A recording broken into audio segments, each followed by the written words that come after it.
Hello friends, welcome to our YouTube channel modern education study centre यानी आपका MESC।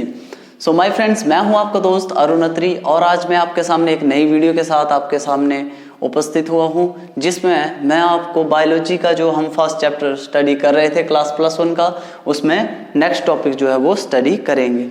इससे पहले कि मैं आपको इस टॉपिक पे लेके जाऊं, मैं आपसे एक छोटी सी पोइम है जिसकी 4 लाइनें सुनाना चाहता हूँ या साझा करना चाहता हूँ। तो वो 4 लाइनें कुछ इस प्रकार से हैं। कोशिश कर हल निकलेगा, आज नहीं तो कल निकलेगा। कोशिश कर हल निकलेगा, आज नहीं तो कल निकलेगा। अर्जुन के तीर सा सद, अर्जुन के तीर सा सद, मरुस्थल में भी जल निकलेगा, मरुस्थल में भी जल निकलेगा। मेहनत कर पानी दे, मेहनत कर पानी दे, बंजर जमी में भी फल निकलेगा। जी हाँ दोस्तों, बंजर जमी में भी फल निकलेगा। इसका सिंपल सा मतलब है कि अगर आप लोग मेहनती हो, हार्ड वर्किंग हो, तो आपको आपकी मंजिल मिल ही जाती है। दोस्तों आइए देखते हैं, हमारा जो इस चैप्टर का नेक्स्ट टॉपिक है वो है टैक्सोनॉमी एंड सिस्टमैटिक्स। ये किसके अंडर आता है? ये आता है आपका द लिविंग वर्ड, जो हमने स्टार्ट किया था। लिविंग वर्ड में हमने स्टडी कर लिया था कि हमारा लिविंग क्या होता है, लाइफ क्या होती है। अब इससे थोड़ा सा हम आगे बढ़ते हैं हमारी टैक्सोनॉमी और सिस्टमैटिक्स के ऊपर। ये बहुत ही इंपॉर्टेंट है, इसमें से नीट और एम्स में जो है वो क्वेश्चन पूछे जाते हैं। अब टैक्सोनॉमी और ये जो सिस्टमैटिक्स है ये इंपॉर्टेंट क्यों है? क्योंकि आपको पता है, हम किसी भी आज चीज़ को जानते हैं ना, कोई भी ऑब्जेक्ट है, यहाँ पे कोई एनिमल है, चाहे वो कोई आपका थिंग है, उसको कैसे जानते हैं? उसके नाम से, या फिर उसकी एक खास जो आइडेंटिफिकेशन फीचर है उसकी वजह से उसको जानते हैं। इसीलिए बायोलॉजी में जब लिविंग वर्ड का हमें पता लगा और लाइफ और जो हमारी लिविंग वर्ड था वो जब हमने जान लिया, तो आगे जो साइंटिस्ट थे उनको जो लिविंग वर्ड थे जितने भी, अब ऐसा तो है नहीं कि जो लिविंग है वो सिर्फ सिंगल है, वो वैरायटीज ऑफ लिविंग है, ठीक है, बहुत सारी वैरायटी है लिविंग की भी, तो उनको एक साथ पढ़ना जो है वो मुश्किल था। इसीलिए टैक्सोनॉमी और सिस्टमैटिक्स 2 टर्म्स जो हैं वो बायोलॉजी में ऐड किए गए। अब टैक्सोनॉमी और सिस्टमैटिक्स होता क्या है एक्चुअल में, वो देखते हैं। टैक्सोनॉमी क्या होती है? बोलता it is a branch of science that deals with principles and procedure, that deals with principles and procedures of identification, nomenclature and classification। ये 3 पॉइंट पे क्या करती है? काम करती है। कौन? टैक्सोनॉमी। किस किस पे? एक तो आइडेंटिफिकेशन, कोई भी लिविंग ऑर्गेनिज्म है, थिंग है, उसकी आइडेंटिफिकेशन क्या होती है, उसको आइडेंटिफाई कैसे किया जाता है, उसका नेक्स्ट नोमेनक्लेचर, उसका नाम कैसे रखा गया है या नाम क्या है, ठीक है, और जो लास्ट है उसकी क्लास कौन सी है। अब ये जो टैक्सोनॉमी है इसको एक सिस्टमैटिक तरीके से बनाया गया है ताकि आने वाले टाइम में या फिर जो हमारे पास जो भी हमारे पास डिस्कवर्ड स्पीसीज है, मान लो कोई भी डिस्कवर्ड हमारे पास एनिमल्स हैं, प्लांट्स हैं या लिविंग थिंग्स हैं, वो अगर डिस्कवर्ड हैं और उसके बाद भी कोई आता है, उसको भी किस पोजीशन में रखा जाए या किस कैरेक्टरिस्टिक के बेस पे कैसे अलग किया जाए, वो भी इसमें बताया गया है। तो टैक्सोनॉमी का सिंपल सा यहाँ पे काम है या ये डिफाइन करती है, ये ब्रांच है एक साइंस की जो कि फॉलो करती है किसको? प्रिंसिपल और प्रोसीजर को। किसके? जो भी आइडेंटिफाइंग फीचर्स होंगे या नोमेनक्लेचर होगा किसी भी लिविंग ऑर्गेनिज्म का या क्लासिफिकेशन होगी, इन सब को ये एक हायरार्की में लेके चलता है, ठीक है, और इनके बेस पे ही हम किसी भी लिविंग थिंग को जो है वो आज आइडेंटिफाई कर सकते हैं इजीली, ठीक है।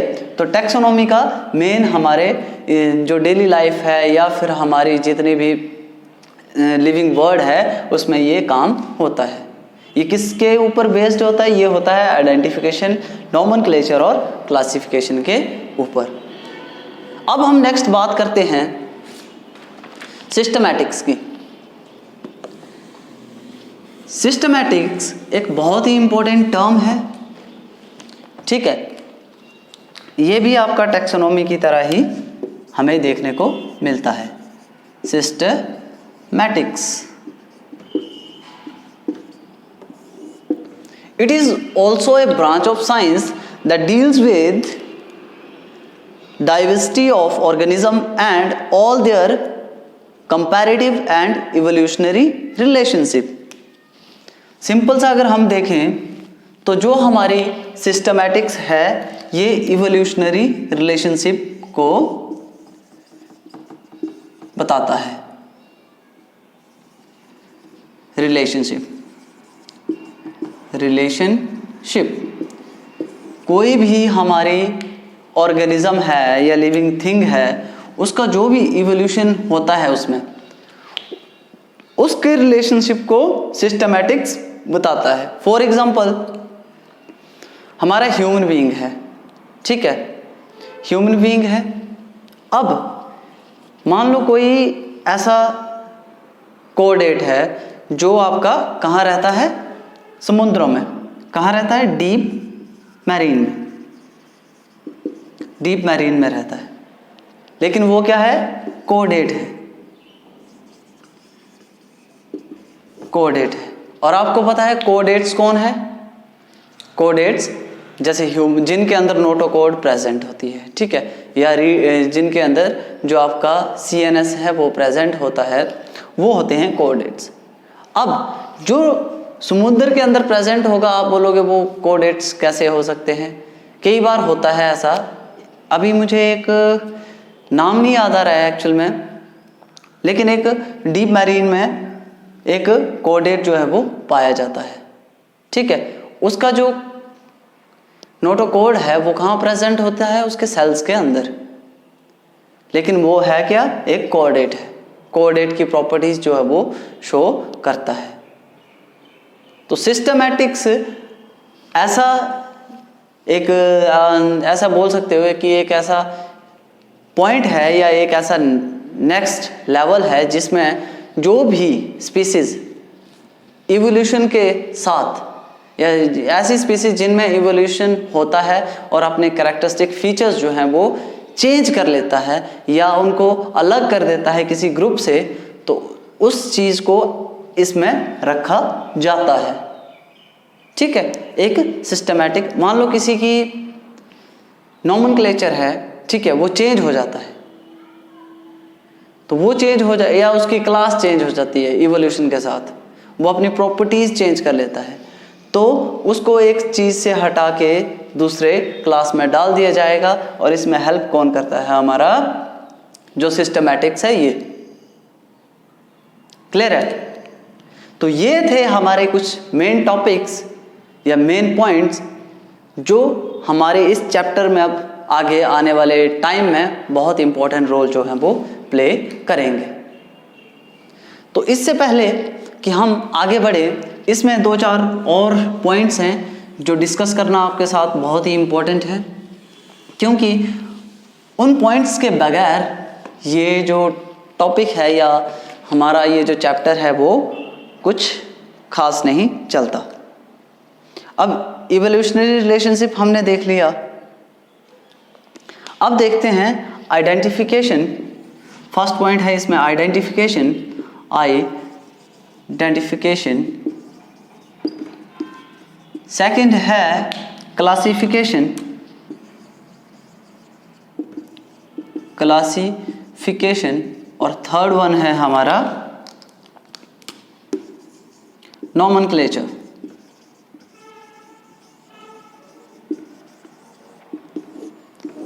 ये 3 पॉइंट इस पूरे चैप्टर में, इन 3 पॉइंट्स का ही काम है। और एम्स और नीट में आपसे इसी में से क्वेश्चन जो है वो पूछा जाता है, इसी टॉपिक में से। अब देखो आइडेंटिफिकेशन में क्या होता है कि कोई भी लिविंग ऑर्गेनिज्म है, थिंग है, उसके आइडेंटिफाइंग फीचर्स, जैसे अब ह्यूमन को मान लो आइडेंटिफाई किया जाएगा तो साइंटिस्ट सबसे पहले उसका क्या देखेंगे? एक्सटर्नल बॉडी पोर्शन या एक्सटर्नल फीचर, ठीक है, उसके एक्सटर्नल फीचर्स देखेंगे। और उसका बॉडी स्ट्रक्चर देखेंगे, ठीक है। जो भी उसको बाहर से दिख रहा होगा, आइडेंटिफाई कर पाएगा, वो सारा का सारा आइडेंटिफिकेशन फीचर में लिखा जाएगा। अब मान लो कोई चेयर है, ठीक है, हम उसको आइडेंटिफाई कैसे करेंगे? इस चेयर के 4 पाँव हैं, ठीक है, 4 लेग्स लगी हुई हैं। 4 लेग्स तो गाय की भी होती हैं, ठीक है, इसीलिए हम इसके फीचर्स जो हैं वो लिखेंगे। अब 4 लेग्स लगी हैं, 2 आर्म्स लगी हैं, और इसमें बैठने के लिए स्पेस है, बैक होल्डिंग के लिए स्पेस है, ठीक है। तो ये सारे के सारे फीचर जो हैं हम एक चेयर के लिखेंगे। अब गाय को इससे अलग करेंगे तो कैसे? इसमें 4 टांगे लगी हैं, इसकी एक बड़ी सी पूंछ है, इसके 2 सींग हैं, तो गाय उससे अलग हो जाती है। तो ये जो है ये सारे के सारे आपके आइडेंटिफाइंग फीचर में आते हैं या फिर आइडेंटिफिकेशन में आते हैं। नेक्स्ट है हमारा क्लासिफिकेशन। अब इसमें बात की जाती है क्लास की। अब क्लास की कैसे बात करेंगे? देखो, इसमें एग्जांपल है, मान लो कुत्ता है, ठीक है, एनिमल है, गाय है, एनिमल है, या फिर आप कोई और अदर एनिमल ले सकते हैं। तो देखो, अब कुत्ते की क्लास जो है ना वो अलग है, गाय की क्लास अलग है। हैं दोनों पालतू, इनको हम घर में पाल के रखते हैं, देखे हैं, रोज देखते हैं, लेकिन इन दोनों के जो फीचर्स हैं या क्लासिफिकेशन या क्लास जो है वो अलग अलग है। एक का काम है हमारे घर का पहरा देना, दूसरे का काम है हमें दूध देना, ठीक है, और दोनों का यूज जो है वो हम अलग अलग पर्पस से करते हैं हमारी डेली लाइफ में। तो ये किस में आता है? क्लास में, ठीक है। वैसे ही आने वाले टाइम में अगर कोई और जानवर जो है वो डिस्कवर किया जाता है तो उसको उसके आइडेंटिफिकेशन फीचर्स और क्लास के बेस पे अलग क्लास में रखा जाएगा, ठीक है। नेक्स्ट आता है हमारा नोमेनक्लेचर। आपको पता है इस संसार में आप कहीं भी चले जाओ, कहीं भी चले जाओ, जब तक आपका नाम जो है ना वो सही नहीं है या आपका बिना नाम के आपको कोई जानता नहीं है। जैसे मैं हूँ अरुण अत्री, अरुण अत्री, ठीक है। तो मेरे को इस पूरे जितना भी मेरा सराउंडिंग है या मेरे रिलेटिव्स हैं या मेरा जितना भी सभ्य समाज है वो मुझे इस नाम से जानता है। अगर मेरे पास ये नाम नहीं होता तो क्या होता? मुझे कोई नहीं जानता। तो नोमेनक्लेचर की ये बहुत ही इम्पोर्टेंट रोल है जो हमारे टैक्सोनॉमी और सिस्टमैटिक्स में प्ले करता है। तो ये थी एक ब्रीफ सी इंट्रोडक्शन आइडेंटिफिकेशन, क्लासिफिकेशन और नोमेनक्लेचर के बारे में और टैक्सोनॉमी और सिस्टमैटिक्स के बारे में। आज का हमारा टॉपिक इतना ही था। इसके आगे का हम कल की क्लास में डिस्कस करेंगे और उम्मीद करता हूँ कि आपको जो आज डिस्कस किया मैंने आपके साथ वो आपको समझ आया होगा। अगर आपको कोई बात जो है वो समझ नहीं आई हो या कोई प्रॉब्लम आ रही हो तो आप मुझसे कमेंट करके उस बारे में बात कर सकते हैं और मैं उम्मीद करता हूँ नेक्स्ट वीडियो में उसको क्या करूँगा, कोशिश करूँगा कि वो जो गलतियाँ हैं उनको दोहराया ना जाए। इसीलिए आज का हमारा इतना ही था। इसके आगे का हम कल की क्लास में डिस्कस करेंगे। तब तक के लिए धन्यवाद और आप हमारे चैनल को सब्सक्राइब करें, लाइक करें, शेयर करें ताकि हम इसी जोश के साथ और एक नई उम्मीद के साथ आपके साथ बने रहें और आपको अच्छी अच्छी बातें जो हैं वो सिखाते रहें। Thank you.